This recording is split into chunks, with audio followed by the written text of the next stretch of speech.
Laguna e Nartës është lagunë e tipit bregdetar dhe gjendet në skajin juglindor të detit Adriatik, në periferi të qytetit të Vlorës dhe me një sipërfaqe rreth 19.500 hektarësh.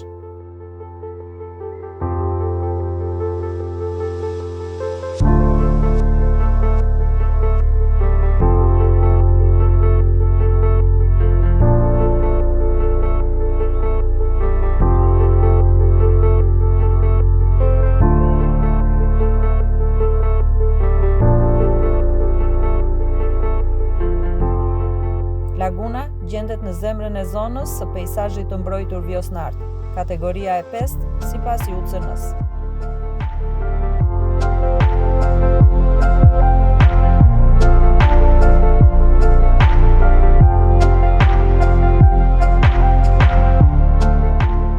Turistët vendase të huaj, eksplorues të natyrës, të udhëhequr nga specialistët e administratës së zonave të mbrojtura, e vizitojnë shpesh lagunën dhe rrethinat e saj, në të gjitha stinët e vitit, duke shijuar magjinë e natyrës, tokës, ujit, ajrit, shpendët e shumëllojshëm, peshqit dhe ngjalat në restorantet e zonës.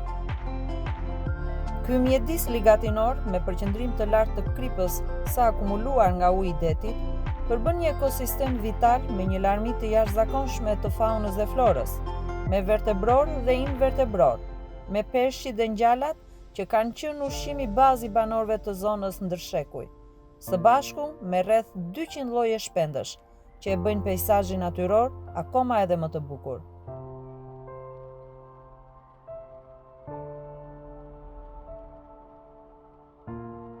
Mes gjithë shpendëve, flamingo tërheq vëmendjen e vizitorëve, të cilët e quajnë atë shpendin simbol të lagunës së Nartës. Popullata e flamingove po shtohet dita ditës në lagunë, duke i shtuar vlerat piktoreske këtij peizazhi. Por fatkeqësisht, laguna dhe rrethinat e saj nuk janë bërë akoma habitati tyre. Ato nuk zgjedhin t'i lindin këtu vezët dhe të rrisin këtu të vegjëlit e tyre. Diçka nuk shkon, por le të shpresojmë se në të ardhmen do të gjenden shkaqet dhe do të parandalohen që laguna e Nartës të shpallet habitat i flamingos. Por laguna nuk është një ekosistem i mbyllur. Ajo shërben edhe si një stacion për pushim, ushqim dhe strehim për shumë lloje shpendësh shtektar që qarkullojnë përreth mesdheu.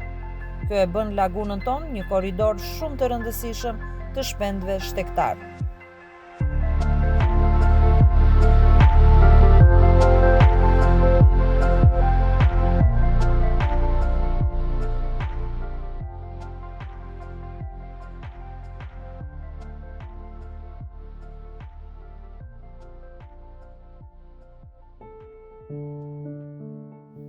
Regjimi ujor i lagunës është shumë i ndryshueshëm.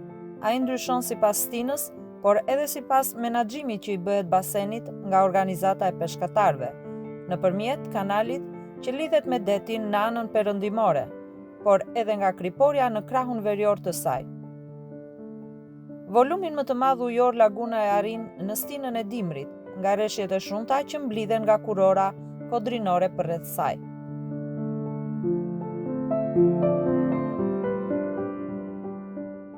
Ndërsa në muaj ngusht, paksohet jo vetëm volumi i ujit, por ekspozohet dhe një sipërfaqe shumë e madhe e tabanit të lagunës, që thahet dhe plasaritet nga temperaturat e larta të verës.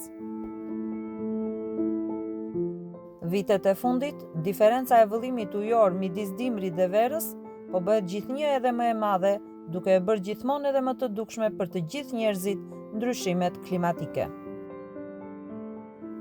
Mjedisi jetësor i lagunës ndikohet shumë edhe nga ujërat e ëmbla që grumbullohen nga kurora përreth saj, nga aluvionet që ato bartin dhe pasurojnë me ushqim lagunën nga njëra anë, dhe fatkeqësisht, nga ana tjetër së bashku me këto ujëra në lagunë, shkarkohen edhe kimikatet e aktiviteteve bujqësore të zonës, si pesticide, fungicide, plehra kimike, por edhe mbetje kimike të prodhuara nga disa punishte industriale që gjenden në këtë zonë.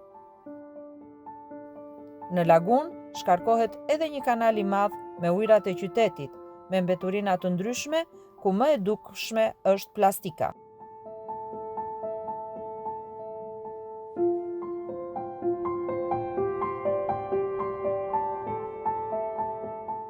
Në pjesën veriore të lagunës gjendet kriporja e Vlorës me një sipërfaqe rreth 1500 hektarësh. Në vaskat me përqendrim shumë të lartë të kripës, flamingot sigurojnë një pjesë të konsiderueshme të ushqimit, kryesisht në sezonin e verës.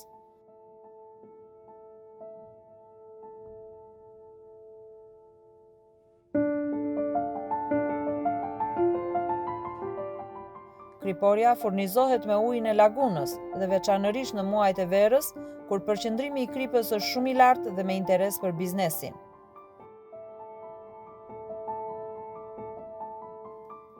Kjo shkakton tharjen e një sipërfaqeje të madhe të lagunës, duke shkatëruar një numër të madh gjallesash invertebrore që jetojnë aty, duke paksuar habitatin dhe duke dëmtuar ekuilibrat e gjithë gjallësave të tjera, përfshirë këtu dhe peshqit apo shpendët.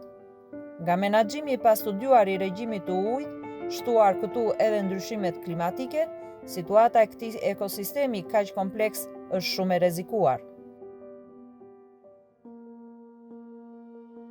Mëtej kripores gjenden gjurmët e një aeroporti primitiv të ndërtuar në shekullin e kaluar, i cili është përdorur në vazhdim për qëllime ushtarake. Në ditët e sotme të zhvillimeve intensive socioekonomike, ku vendi ynë nxiton të arrijë vendet e zhvilluara, ka hartuar një projekt shumë ambicioz për ndërtimin e një aeroporti të përmasave ndërkombëtare në këtë territor. Nga ana tjetër, vetë banorët, duke mos arritur dot të dallojnë humbjet nga prishja e ekuilibrave të natyrës përballë fitimit socioekonomik të aeroportit, e mbështesin mbi 90% e tyre këtë projekt, aq shumë të kritikuar nga shkencëtarët dhe shoqatat e natyrës. Vërtet të tilla projekte janë zhvilluar në shumë vende të botës, por kjo ka ndodhur në kohë të mëparshme, kur nuk ishin kaq shumë njohuri shkencore që kemi sot për natyrën. Këta banorë në shekuj kanë bashkëjetuar me lagunën dhe resurset e saj natyrore, me peshkimin, bagëtit dhe bujqësinë, por ndikimin në mjedis dhe në natyrë të veprave me përmasa të mëdha si aeroporti apo resorte masive turistike që po projektohen në këtë zonë, aktualisht nuk e kuptojnë. Edhe plani i menaxhimit të zonave të mbrojtura Vjose-Narte tashmë është vjetëruar.